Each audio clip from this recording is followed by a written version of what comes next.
어떤 노인이 길을 가는데 커다란 뱀 한 마리가 죽어가고 있는 거예요. 추위에 떨면서 먹지를 못했는지 죽어가고 있습니다.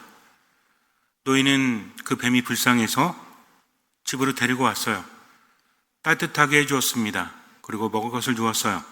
뱀은 조금씩 원기를 찾게 됩니다. 원기가 왕성해진 뱀이 갑자기 노인의 몸을 똘똘 마는 거예요.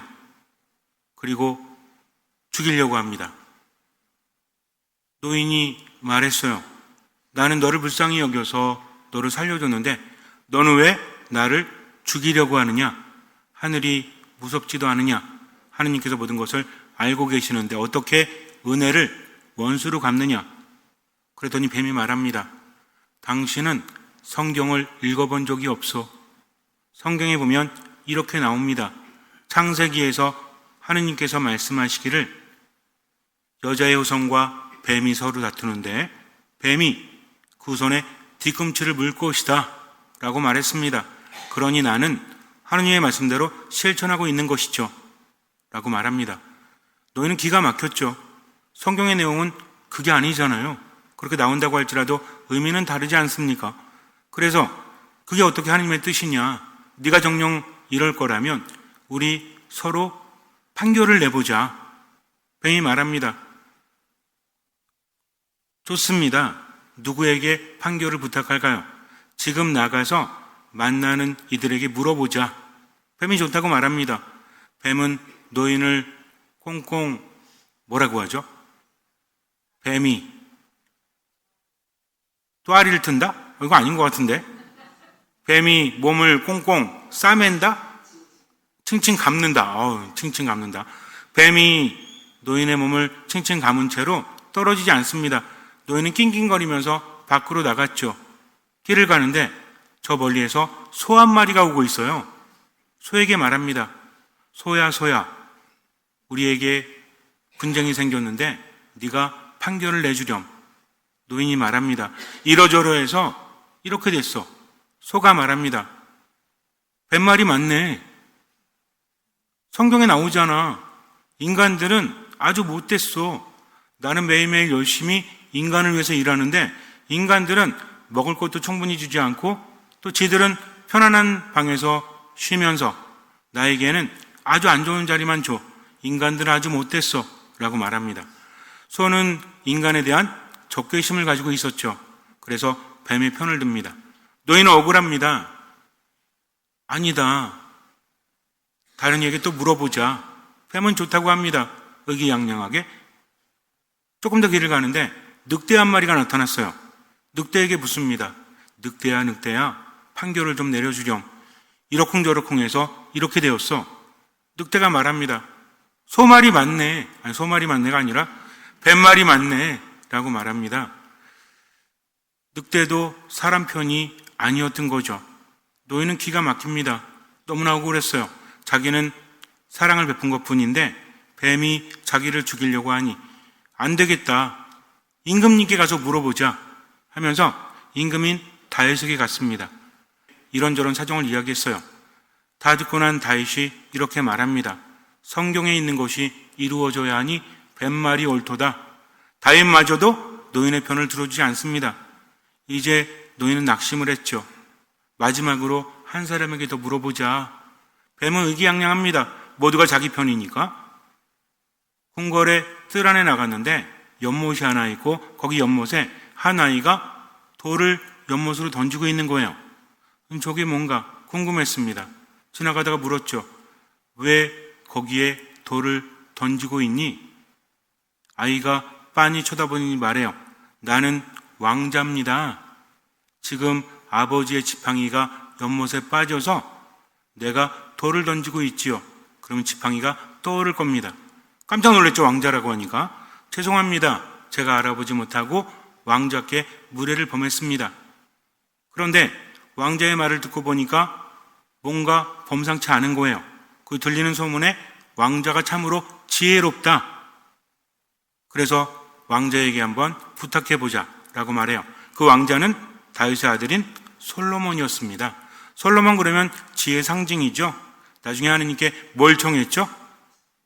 하느님께서 솔로몬에게 내가 너에게 무엇을 해주기를 바라느냐? 그랬더니 솔로몬이 한 가지를 청합니다. 이 한 가지를 청해서 많은 것들을 받게 돼요. 무엇을 청했을까요? 4글자. 제가 강론 시간에 한 번도 빠지지 않고 말하는 거. 어떤 마음? 솔로몬이 하느님께 듣는 마음을 청해요. 그랬더니 하느님께서 솔로몬에게 듣는 마음뿐만 아니라 많은 것들을 주십니다. 듣는 마음이 지혜라는 거죠. 세속적인 지혜가 아니라 하느님께로부터 오는 지혜가 무엇이다? 듣는 마음이다. 그럼 우리는 그런 지혜를 얻을 수 있을까요? 없을까요? 얻을 수 있습니다. 우리도 하느님 안에 머물고 듣는 마음을 청한다면 하느님께서 우리에게 듣는 마음을 주십니다. 하느님의 지혜는 우리를 살립니다.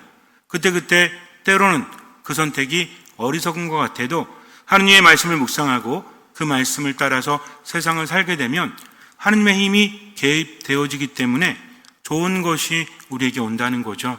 그래서 때로는 인간적인 생각에 아닌 것 같아도 하느님의 말씀이 내 안에 들리면 그 말씀을 따라서 살아가야 되는 겁니다. 어쨌든 어린 솔로몬도 굉장히 똑똑했대요. 하느님께 듣는 마음을 청한 것 자체가 이미 똑똑한 것이 아니겠습니까? 무엇을 청해야 될지 아는 것도 지혜다. 기도라는 것이 그래요. 그냥 하느님께 무작정 달라고 하는 것이 아니라 묵상을 많이 하고 기도를 많이 하면 하느님께 지혜롭게 청합니다. 그래서 하느님께 받은 것을 받을 수 있다. 우리는 뭘 청하면 돼요? 듣는 마음을 청하면 돼요. 평상시에도 듣는 마음으로 머물면 되는데 듣는 마음이 뭐죠? 지금 이 순간에 하느님의 뜻이 무엇인가 하면서 생각이 아닌 뭘 하는 거다? 묵상을 하는 거다. 묵상을 끊임없이 하다 보면 하느님께서 우리에게 지혜를 주십니다. 어쨌든 솔로몬에게 이런저런 얘기를 했어요. 솔로몬이 다 듣더니 이렇게 말합니다. 뱀은 왜 이 노인을 죽이려고 합니까? 뱀이 말했죠. 방금 전에 이야기 들으신 바와 같이 저는 성경 말씀대로 했을 뿐입니다. 저는 여인의 후손의 발 뒤꿈치를 무는 것처럼 저는 성경의 말씀을 따라서 이 사람을 죽일 겁니다. 노인이 말하죠. 저는 억울합니다. 저는 뱀을 살려준 것뿐인데 뱀은 저를 죽이려고 합니다. 왕자가 말해요. 하느님의 말씀을 거역할 수는 없으니 자 그렇다면 이제부터 율법대로 합시다. 율법에 의하면 재판장 앞에서는 둘 다 꼿꼿이 서야 합니다. 그러니 뱀도 옆에 서십시오. 뱀이 듣고 보니까 그럴듯하죠? 다 자기 편이야. 노인의 편이 아무도 없어요. 뱀이 좋다고 하면서 풀었습니다. 무엇을? 또아리를 칭칭 감은 몸을 쫙 풀고 딱 섰어요. 그때 솔로몬이 말합니다. 성경 말씀대로 어서 지팡이로 저 뱀의 머리를 치십시오. 노인은 망설이지 않았죠. 지팡이로 대가리를 막 내리쳤어요. 어떻게 됐을까요? 죽었어요. 배은망덕한 뱀의 결말은 결국 죽음이었습니다. 제가 이런 얘기를 왜 드릴까요? 느닷없이 작은 이야기도 깊이 묵상하면 많은 것을 얻게 됩니다. 성경 말씀대로 했다라고 하지만 뱀은 뭐였어요? 하느님의 말씀을 이용한 거죠. 자신의 뜻을 펼치기 위해서. 그는 은혜를 알지 못합니다. 자기가 받은 것을 알지 못하고 자기 중심으로 본성대로 살려고 했다는 거죠. 다른 생물을 물어 죽이려는 본성대로 그렇게 했다는 겁니다. 그러면서도 자기가 옳은 것처럼 성경 말씀을 실천한다라고 하지만 그 마음은 어둠이었죠. 그렇다면 성경에서 우리가 이런 내용들을 많이 찾아볼 수 있지 않습니까? 하느님께서 인간을 구원하시기 위해서 당신의 뜻을 계속해서 알려주셨죠. 예언자들을 통해서. 그러다가 왕국이 설립이 됩니다. 사울은 첫 번째 왕이었죠. 하느님께서는 사울에게 많은 은혜를 내려주셨죠. 근데 사울은 하느님의 영을 잃고 말죠. 왜 그랬어요? 결국은 자기가 왕이 되고 처음에는 겸손했죠. 처음엔 듣는 마음을 가졌습니다. 근데 살다 보니까 어때? 왕이 돼서 점점 자기 것이 많아지니까 그 다음부터는 악한 영에게 마음을 빼앗기게 되죠. 누굴 보면 시기 질투하죠. 다윗을 보면서 시기 질투합니다. 하나님의 뜻대로 이루어지는 것에 대해서 자기중심적으로 겸손을 잃어버리다 보니까 자꾸만 기분이 나쁜 거죠. 그래서 다윗을 몇 번이나 죽이려고 하지 않습니까? 이것이 반복되는 거죠. 그 다음에 하느님의 뜻을 따르는 사람들, 대표적인 사람들이 누가 있었죠? 대사제들. 이 사람들은 어떤 사람들이었어요? 하느님께 제사를 봉헌하는 사람들. 그리고 또 누가 있었죠? 바리사이들. 바리사이들은 뜻이 뭐예요? 경건한 자. 그들은 율법대로 살아가는 사람들이었죠. 그런데 그들에게 가르침을 주는 사람들이 누구였죠? 이 사람들이 율법학자들입니다. 그래서 성경에 보면 대표적인 인물들이 나오잖아요. 사두가이파도 있는데 사두가이파는 좀 일찍 사라지기 때문에 그렇게 많이 나타나지 않습니다. 사두가이파에는 부활이 없다고 생각하는 사람들이었죠. 그래서 원래 사두가이파 사람들은 예루살렘 성전을 중심으로 활동하는 사람들이었고요. 지방에 뭐가 있죠? 예루살렘에 성전이 있고요. 각 지역에는 뭐가 있습니까? 늘 등장하는 거. 예수님께서 안식일에 가시던 곳. 1번 마트, 2번 회당. 자, 하나, 둘, 셋. 회당이에요, 회당. 회당이 굉장히 중요한 곳입니다. 지역에서 하느님 중심으로 살아가는 사람들. 거기에 들어가면 바리사이들이 있어요. 그리고 율법학자들이 있습니다. 그런데 예루살렘 성전에는 대사제들, 그리고 사두가이파 사람들. 나중에 예루살렘 성전이 무너지게 되죠. 사두가이파는 사라지게 됩니다. 그 다음에 예수님의 제자들이 늘 만났던 사람들이 바리사이들인 거예요. 그래서 성경에서는 특히 바리사이에 대한 이야기가 많습니다. 어쨌든 우리가 알아야 될 것은 바리사이는 경건한 자들이다. 왜 경건하죠? 하나님의 뜻대로 사니까. 하느님만이 거룩하시다고 했죠. 오로지 거룩하신 분은 누구시다? 하느님이시다. 그래서 하느님은 거룩하시도다, 거룩하시도다, 거룩하시도다. 3번 거듭해서 하느님께 드릴 수 있는 우리의 찬미, 하느님께 그나마 적합한 것이 거룩하시도다. 그 어떤 것도 거룩할 수 없다. 홀로 거룩하신 분은 누구시다? 하느님이시다. 근데 거룩한 사람들이 있죠. 이 사람들 우리가 뭐라고 부르죠? 성인이라고 부릅니다. 성인은 왜 거룩하죠? 하느님 안에 머물기 때문입니다. 그래서 옛날 성당에 가보면 제대 앞에 뭐라고 써있죠? 상투스, 상투스, 상투스라고 써있죠? 거룩하시도다, 거룩하시도다, 거룩하시도다. 우리나라에도 아마 오래된 성당 가면 볼 수 있을 것 같은데 유럽 성당에 가면 자주 볼 수 있습니다. 왜?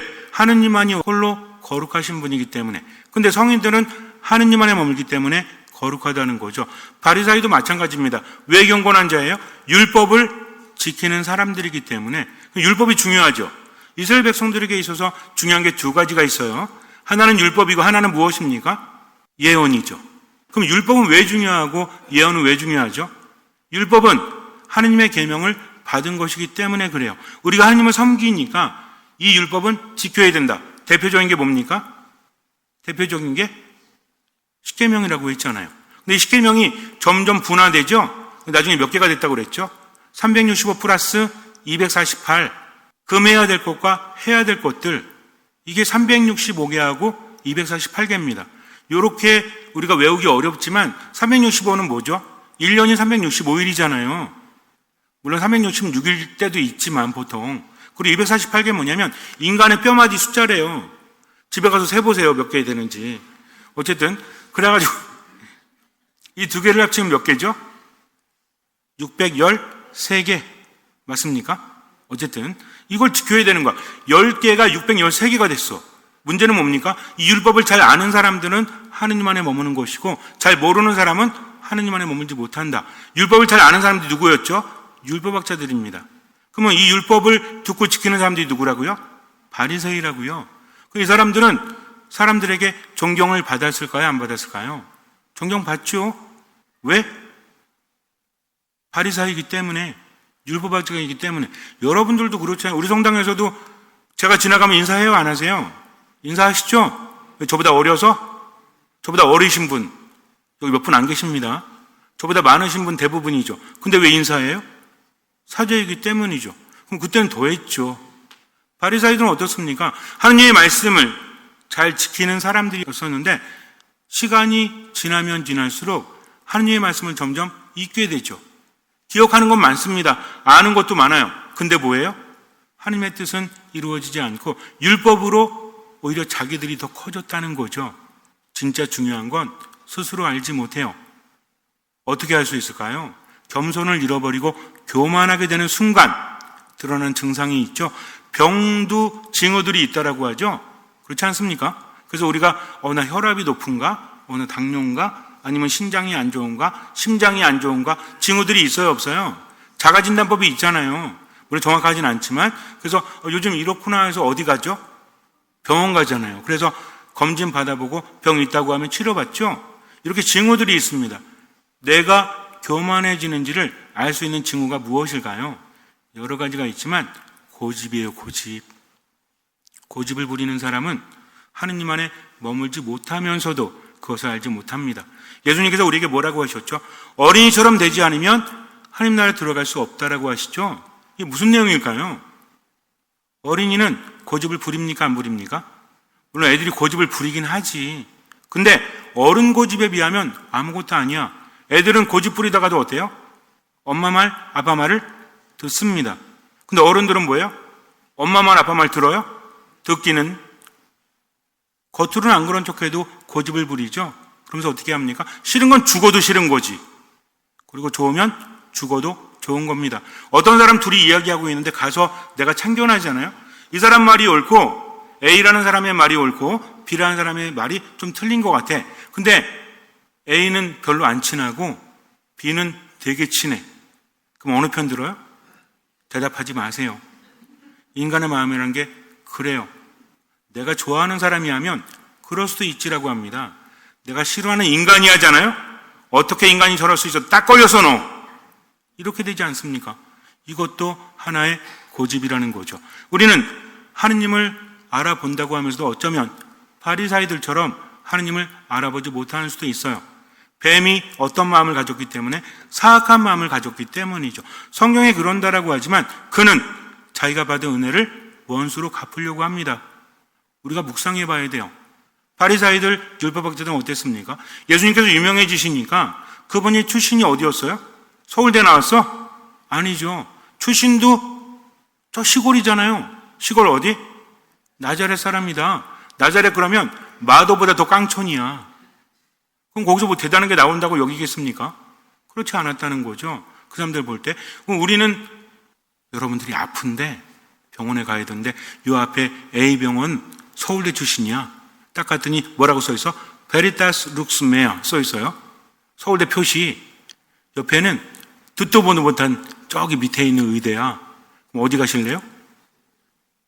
어디? 왜? 우리라니까. 그렇다니까. 우리는 그래요. 상대방 볼 때도 겉모습으로 판단합니다. 학벌로 판단합니다. 가진 돈으로 판단합니다. 어쩔 수 없어요, 이거. 정말 어쩔 수 없습니다. 저도 그런 실수를 예전에 많이 했어요. 예전에 어떤 분이 와가지고 성당에 딱 앉아있는데 어떤 분이 딱 왔어. 그래가지고 좀 남루한 옷차림인데 이분이 신부님 하면서 저를 쳐다보길래 저 몇 번 당했거든요, 그때. 어떤 분한테 돈도 주고 뭐도 주고 했더니 아주 유명한 분이더라고. 그분이 성당을 순회하는 분이었어. 그래갖고 이제 또 당할까봐 내가 그래가지고 이제 눈에 쌍심지를 켜고 봤죠. 뭘 하려고 그러나? 그랬더니 그분이 신부님 부탁이 있습니다. 뭔데요? 저를 위해서 기도해 주십시오. 네. 그리고요?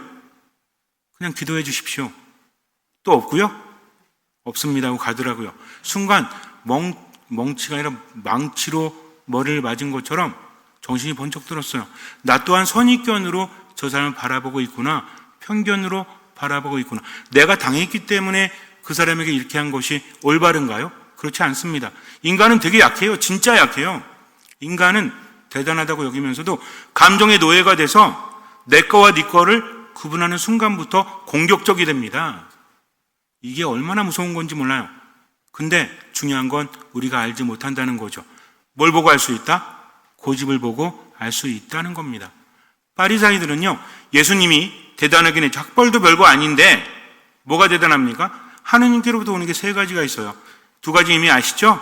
하나는 율법이다. 하나는 뭐다? 예언이다. 또 하나 뭐다? 기적이다. 이게 중요한 겁니다. 예언과 율법은 우리가 잘 알잖아요. 예수님을 보고 무시할 수도 있죠. 근데 무시할 수 없는 한 가지가 있죠. 그분은 뭘 일으킵니까? 기적을 일으킨다는 거죠. 그분이 기적을 일으키는데 함부로 대했다가 하느님께로부터 온 분이라면 대략 난감이잖아. 그래서 처음에는 경계를 합니다. 그분에게 와서 묻죠. 당신은 누구십니까? 무엇이기로 한 분 맞습니까? 여러 가지로 떠보죠. 근데 시간 문제입니다. 이미 그들의 마음에는 하느님이 없어요. 율법을 지키고 하느님의 말씀대로 산다고 하면서도 누가 커진 거예요? 자기 자신이 커집니다. 그러면서 고집을 부리죠. 예수님을 인정하고 싶지 않은 거지. 그분의 기적이 이미 여러 번 일어났음에도 불구하고 예수님께 와서 뭘 요구합니까? 표징을 요구하잖아요. 무슨 권한으로 이런 말을 합니까? 이런 행동을 합니까? 우리에게 표징을 보여주십시오. 예수님 답답하죠? 아니 여태까지 보여줬잖아. 근데 뭡니다? 내가 보여줄 표징은 뭐밖에 없다? 요나의 표징뿐이 없다라고 하시잖아요. 당신의 죽음과 부활을 예언하신 거죠. 아무리 말해도 그들은 받아들이지 않습니다. 100번을 보여줘도 100번을 그들은 부인할 거예요. 또 다른 요구를 하겠죠. 이게 예수님께는 다 보이는 거죠. 근데 그들이 이제 선을 넘었어요. 우리가 살면서 넘지 말아야 될 게 있어. 아무리 사랑하는 사이라도, 아무리 친한 사이라도 넘지 말아야 될 선이 있죠? 그거 있어요, 없어요? 있잖아요. 근데 이들은 선을 넘습니다. 예수님이요, 베엘제불의 힘을 빌려서 기적을 행한다라고 합니다. 하느님께로부터 오는 기적인데 설명할 길이 없는데 싫은 거지. 뭔 얘기인지 아시겠습니까? 적대감이 있는 거죠. 예수님이 인정하고 싶지 않습니다. 그러니 기껏 생각해낸 게 뭐야? 기껏 생각해낸 게 베엘제불, 사탄의 우두머리의 힘을 빌려서 사탄을 쫓아낸다라고 말합니다. 이게 말이 됩니까? 말이 안 되는데 인간은 그래요. 한번 교만해지잖아요. 겸손을 잃어버리잖아요. 고집에 휩싸이잖아요. 절대로 인정하지 않습니다. 그리고 핑계를 대죠. 그러면서 자기의 뜻을 관철시키려고 하죠. 이 뜻이 어떻게 됩니까? 사람을 죽입니다. 그 사람의 말이, 그 사람의 표정이, 그 사람의 행동이 자기도 깨닫지 못한 채 죽이면서도 자기가 옳다라고 하죠. 누구처럼? 뱀처럼. 그럼 뱀은 어떻게 돼요? 대가리 깨지는 거지 뭐. 결국 자기 꾀에 넘어가지 않습니까? 예수님 말씀하시죠. 다른 신성 모독 다 용서받을 수 있어. 그러나 성령을 모독한 자는 그 죄가 영원히 남을 것이다 라고 하십니다. 보아도 보지 못하고 들어도 듣지 못한다면, 그렇다면 우리는 어때요? 살아가면서 어떤 것이 하나님의 뜻인지 알죠. 그러면서도 어때요? 들으려고 하지 않습니다. 나는 이럴 수밖에 없었다라고 핑계를 냅니다. 그러면서 스스로 옳다라고 말하지 않아도 고집을 부린다면 우리도 다를 바가 없다는 거죠. 그래서 하느님 안에서 뭘 지키자? 선은 지키자. 그분의 말씀이 들리면 어떻게 하자? 내 고집을 내려놓자. 그래서 자기 성찰할 때, 양심 성찰할 때 내가 오늘 고집 부린 게 있는지 없는지, 하나님의 뜻을 듣고도 내가 외면하는지 안 하는지를 묵상을 하게 되면 어떻게 될까요? 점점 깊어집니다. 그리고 내 자신이 보인다는 거죠. 그럴 때 우리는 어때요? 자유롭게 돼요. 고집 자꾸 부리면요, 안 좋은 일이 자꾸 생겨. 서로 부딪히기도 하고 마음이 힘들고, 고집과 함께 오는 게 분노입니다. 분노. 왜냐하면 고집 부리는 사람은 적대감을 가져요. 적대감을 갖는 사람은 분노를 자꾸 느끼죠. 분노가 자꾸 일어나면 어떻게 돼? 몸도 상하는 거죠. 그럼 나중에 어떻게 될까요? 그러다 죽지. 그러니까 어떻게 해야 돼요? 이제는 분노하지 말아야 되겠다. 이제는 고집 부리지 말아야 되겠다. 하면 돼요? 안 됩니다. 어떻게 해야 돼요? 하느님께 뭘 청해요? 듣는 마음을 청하세요. 듣는 마음. 듣는 마음은 뭐예요? 하느님 말씀하십시오. 제가 듣습니다. 들었으면 어떻게 하겠습니다? 실천하겠습니다 하면서, 언제? 지금 여기에서. 그럴 때 우리는 하느님 안에 머물게 되고요. 하느님 안에 머물면 평화를 얻게 됩니다. 고집을 버리는 거 너무 어려워요. 근데 예수님 말씀하시죠. 나를 따르려는 사람은 자기 자신을 버리고 제 십자가를 지고 나를 따라야 한다. 나를 버린다는 게 뭐다? 나의 무엇을? 고집을. 근데 이 고집이 어떤 고집이에요? 하나님의 뜻을 따르지 않는 고집. 이것은 무엇으로 알 수 있죠? 나의 양심을 통해서 알 수 있다는 겁니다. 잠시 눈을 감으세요. 마르코가 전한 거룩한 복음입니다. 그때 예수님께서 제자들과 함께 집으로 가셨다. 그러자 군중이 다시 모여들어 예수님의 일행은 음식을 들 수조차 없었다. 그런데 예수님의 친척들이 소문을 듣고 그분을 붙잡으러 나섰다. 그들은 예수님께서 미쳤다고 생각하였던 것이다. 한편 예루살렘에서 내려온 율법학자들이 그는 베엘제불이 들렸다 고도하고 그는 마귀 우두머리의 힘을 빌려 마귀들을 쫓아낸다 고도하였다. 그래서 예수님께서는 그들을 부르셔서 비유를 들어 말씀하셨다. 어떻게 사탄이 사탄을 쫓아낼 수 있느냐? 한 나라가 갈라서면 그 나라는 버티어내지 못한다. 한 집안이 갈라서면 그 집안은 버티어내지 못할 것이다. 사탄도 자신을 거슬러 일어나 갈라서면 버티어내지 못하고 끝장이 난다. 먼저 힘센 자를 묶어놓지 않고서는 아무도 그 힘센 자의 집에 들어가 재물을 털 수 없다. 묶어놓은 뒤에야 그 집을 털 수 있다. 내가 진실로 너에게 말한다. 사람들이 짓는 모든 죄와 그들이 신성을 모독하는 어떠한 말도 용서받을 것이다. 그러나 성령을 모독하는 자는 영원히 용서를 받지 못하고 영원한 죄에 매이게 된다. 이 말씀을 하신 곳은 사람들이 그는 더러운 영이 들렸다고 말하였기 때문이다. 그때 예수님의 어머니와 형제들이 왔다. 그들은 밖에 서서 사람을 보내어 예수님을 불렀다. 그분 둘레에는 군중이 앉아 있었는데 사람들이 예수님께 보십시오. 스승님의 어머님과 형제들과 누이들이 밖에서 스승님을 찾고 계십니다. 하고 말하였다. 그러자 예수님께서 그들에게 누가 내 어머니고 내 형제들이냐? 하고 반문하셨다. 그리고 당신 주위에 앉은 사람들을 둘러보시며 이르셨다. 이들이 내 어머니고 내 형제들이다. 하나님의 뜻을 실행하는 사람이 바로 내 형제요, 누이요, 어머니다. 하느님 안에 머무는 사람은 겸손한 사람이죠. 교만은 고집으로 알 수 있습니다. 하나님의 뜻을 알면서도 스스로 실천하지 않고 이럴 수밖에 없었다 라고 말해요. 뱀처럼. 그런데 그렇게 살면 결국에는 스스로 망하게 됩니다. 신앙은 겸손이죠. 나이가 어떻든 처지가 어떻든 환경이 어떻든 미사 말씀 기도 안에 모으면서 듣는 마음을 총하십시오. 그리고 들리는 것이 있다면 그것이 하나님의 뜻이라면 최선을 다해서 실천하십시오. 나머지는 맡기십시오. 지금 해야 합니다. 그렇게 오로지 하나님을 신뢰하면서 지금만 듣는 마음으로 살아가십시오. 주님께서는 그 믿음을 보시고 우리 삶에 놀라운 기적을 일으켜 주실 것입니다. 아멘.